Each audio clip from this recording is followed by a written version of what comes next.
Bonjour tout le monde, nous sommes le lundi 17 février et au programme du jour, eh bien, nous allons parler du CAC, du DAX, de l'Eurodoll, ça vous en avez l'habitude. En ce qui concerne les entreprises, il n'y a pas beaucoup de résultats ce matin, donc ce qu'on fera, c'est qu'on analysera les changements de recommandations sur différentes valeurs comme Vinci, Legrand, Renault, Kering, M6, Airbus, vous voyez, pour les principales. À noter que les marchés américains aujourd'hui sont fermés. C'est le President's Day, donc bon, peut-être qu'on va avoir un petit peu de manque de densité sur les indices. On va voir ça d'un petit peu plus près. Donc commençons par le CAC, qui est actuellement à 6085 points. Donc à noter que c'est la semaine de l'échéance. Vendredi, c'est l'expiration des contrats futurs, échéance février. Je vais y arriver. Donc vendredi à 16 heures. On continue de travailler avec un biais haussier, une tendance de fond qui reste haussière.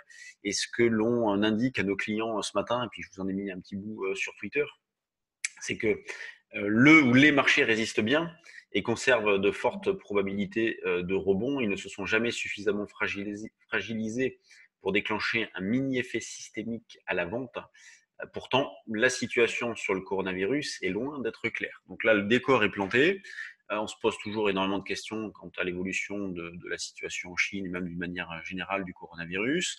Les marchés le digèrent très très bien puisque bon, bah, depuis le trou d'air qui nous a ramené autour des 5008, on est rapidement revenu sur les plus hauts d'avant l'annonce du coronavirus. Donc on tourne désormais autour des 6100 points, avec des trous d'air quand même qui ont été assez importants, et notamment celui de jeudi, que nous avons bien exploité pendant le Day Trading Live avec des achats qui ont été faits notamment sur 6030. Moi, j'ai acheté à 6033, vous voyez, dans cette zone-là. Alors évidemment, hein, j'ai pas gardé jusqu'en haut.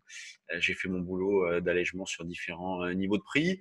Donc ce matin, eh bien, l'idée principale, c'est d'acheter vers 6055,60 pour jouer un double appui avec vendredi soir. Mais comme proposé sur le trade du jour dynamique, bon, bah, pour ceux qui voudraient acheter un petit peu plus vite, vous voyez, 6070 déjà peut être un premier niveau dans l'idée de viser 6090. Donc de ce genre d'écart-là, assez rapide. Il y a une volatilité intraday qui est assez intéressante en ce moment, donc il faut en profiter. Donc moi, je suis un petit peu sur 6070 et surtout sur 6055,60. Sur le DAX, vous voyez, un peu dans le même esprit, on va retrouver la zone support 45-50 pour scalper. Alors, ce matin, on s'en est approché puisqu'on a tenu sur les 13 760, mais 45-50 à l'achat, c'est possible comme niveau proche. Et sinon, bien évidemment, dans le même esprit que sur le CAC, hein, l'équivalent du 6055-60 sur le CAC, eh bien, c'est la zone des 13 710-720 sur le DAX. Donc, on continue de travailler un biais haussier et personnellement, je continue de travailler en poudre synthétique. Donc, structurellement acheteur via des calls qui ne coûtent pas cher, hein, puisque la volatilité implicite est extrêmement faible. Et ces calls-là, eh bien, je les valorise en vendant des futurs en face, considérant que pour l'instant, les probabilités de rebondir, voire de poursuivre, sont importantes. Mais que si la hausse se poursuit, eh bien, on aura des retracements à l'image de ce qu'on a eu jeudi dernier et à l'image de ce que l'on a eu bon, bah, les fois précédentes, et notamment le fort retracement où on est passé de 6100 à 5008. Donc voilà, même si le marché continue de monter, ça va pas être un long fleuve tranquille, on aura des retracements, on aura des accélérations aussi, d'où l'idée d'avoir des calls en face, hein, voire un petit peu plus de calls, pourquoi pas, que de vente de futurs, c'est comme ça que je travaille. Donc stratégie de put synthétique. Sur l'euro-dollar, alors là, c'est un petit peu la déception de ces derniers temps, puisque bon, bah, il baisse, hein, donc il valide notre sens prioritaire qui est vendeur systématiquement et chaque jour. Et depuis maintenant très longtemps, depuis des mois, depuis avril 2018 et la rupture des 1,2150 sur l'eurodoll, nous sommes vendeurs. Mais la déception vient du fait qu'il n'y a pas de volatilité. Oui, il y a de très faibles rebonds, ils sont vraiment ridicules, c'est une vingtaine de pips. Vendredi, c'est ce que l'on a eu. Bon, vu l'ampleur du mouvement, ça reste quand même très modeste, ce genre de rebond technique. Donc pour aujourd'hui, eh bien, on va essayer de vendre vers dans la zone 60-70. Ça commence par un double top avec vendredi, et puis ça va jusqu'à ce petit pullback. Donc le niveau de 14 heures jeudi, c'est la résistance proche à travailler. Regardez la vidéo de vendredi, dans laquelle je proposais également d'acheter des turbocalls, par exemple, pour jouer un rebond ou vendre d'une manière un petit peu plus facile, puisque le niveau de retournement, eh bien, du fait du mouvement de repli, on s'en est considérablement éloigné. Sur les actions, ce matin, nous avons les résultats de Forestia qui sont bons. On a ceux d'ICAD qui sont très bons aussi. On va regarder ce que ça donne en chiffres au niveau des variations. Commençons par les valeurs du CAC. C'est Michelin, la plus forte hausse qui prend 2,5. La plus forte baisse, c'est Thales qui perd 1. Donc, vous voyez, grande régularité, beaucoup de valeurs entre, on va dire, les 0 moins et 0,6, 0,8. Vous avez les trois quarts du CAC. L'indice, lui, il prend 0,28, 238 millions. Vous voyez, le fait que les marchés américains soient fermés n'impacte pas tant que ça le CAC, hein, puisque, vous voyez, on est à 238 millions. C'est assez conforme à ce qui est échangé ces derniers temps. Bon, bah, il faut dire que la plupart maintenant bossent de Londres et sont même rentrés suite donc au Brexit. Donc, en France, voire en Allemagne, donc volume qui reste correct. Les grosses pondérations en ordre dispersé, 0,75 pour Total, 0,70 pour LVMH, plus 0,16 pour Sanofi, 0,39 pour BNP, juste Airbus dans le rouge, mais c'est pas bien méchant, on reste sur des plus hauts, il y a vraiment pas d'alerte, il n'y a rien du tout. Et c'est pour ça que nous, dans notre commentaire, on estime que dans l'état actuel des choses, hein, les probabilités de rebondir, de continuer restent fortes. Et on va voir si justement l'échéance de vendredi va être un catalyseur pour sortir de cette zone-là et s'installer un petit peu plus durablement au-dessus des 6100. Euh, pour mémoire, l'échéance janvier avait été compensée à 6104 et nous avions 6004 en décembre. Donc, bon, est-ce qu'on terminera à 6204? C'est un peu la boutade qu'on se faisait sur le forum.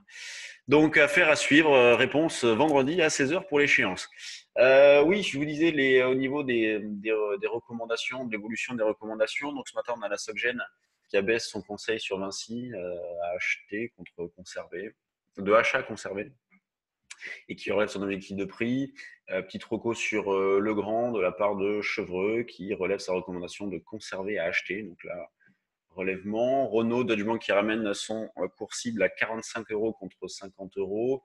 Kering, c'est Citigroup qui relève son objectif de prix à 675. Alors Kering, elle est à combien? Ouais, 675 et ils étaient précédemment à 590. Donc ils relèvent encore pour accompagner la hausse du titre. Alors ces relèvements, ces changements de recommandation, j'invente rien, hein, pour les retrouver sur des sites comme investir, zone bourse, c'est très bien fait, vous retrouvez tout ça.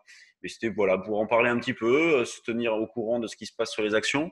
Ça permet également, même si vous ne travaillez, alors si vous travaillez ou si vous ne travaillez pas beaucoup les actions, ça permet de se tenir un peu informé de ce qui se passe, de l'évolution des consensus, de prendre un peu le pouls des marchés, d'avoir des renseignements sur l'état psychologique des opérateurs. Et donc, l'état psychologique des opérateurs, on le voit également dans les screeners, des screeners volume, donc les valeurs sur lesquelles il y a de l'intérêt ce matin. Donc on a celle-ci, GKTX, c'est son Nemo. C'est une valeur que nous avons dans le trade du jour. Donc on l'a acheté il y a un petit moment, pas très bien d'ailleurs, et là elle repart. Donc elle a fait une dérive latérale pendant un certain temps, elle repart de l'avant. Alors le gros mouvement et vraiment le carton de ces derniers temps, c'était Radiag. Alors bon, bah, comme je l'ai tweeté, hein, on l'a proposé pendant les training live de jeudi et moi, comme un couillon, j'en ai pas acheté. Bon, bah tant pis. Et alors qu'on proposait une zone d'achat sur les 1,54. Donc, vous voyez, jeudi, elle a terminé en hausse de quasiment 7%, 6,90 précisément. Vendredi, 26% de hausse, et puis là, elle reprend 21, on arrive en situation de double top. Donc c'est violent, c'est important comme mouvement, et donc on est toujours à la recherche de ce genre de situation-là, de valeurs qui sont dans les starts pour éventuellement exploser. C'est pas toujours facile, mais en tout cas, on y arrive grâce à ce genre d'outils. Donc ce sont des pro screeners. Ça permet, alors après, vous pouvez les configurer comme vous voulez, hein. Nous, les nôtres, on les remet pendant nos stages, donc le stage action. D'ailleurs, on en fait un fin de semaine à Bordeaux. Vendredi, on fait un stage action. Si vous êtes dans le coin, si vous souhaitez participer, vous êtes les bienvenus. Donc, ce sont des outils qui permettent de scanner un très grand nombre de valeurs et de détecter les configurations qui nous intéressent. Donc, en ce qui nous concerne, c'est beaucoup de variations de volume. Bon, ben sur ce, ben, je vais vous laisser. Alors, si jamais vous avez des questions, c'est sur les marchés, vous pouvez très bien m'envoyer un petit mail et donc à info@percevalfinance.com et je me ferai un plaisir d'y répondre dans le point bourse du lendemain. Donc si vous avez des idées, si vous avez des questions, si vous voulez qu'on analyse une valeur en particulier, Bah, c'est avec plaisir. Vous m'envoyez un petit mail. Alors, je ne pourrais pas répondre à tout le monde, hein, bien évidemment. Et je le ferai dans le point bourse du lendemain. Allez, bonne séance à tous. Ah, on se rapproche du petit 70 pour scalper. Allez, moi, je suis placé un petit peu plus bas également. Bonne séance à tous et à demain.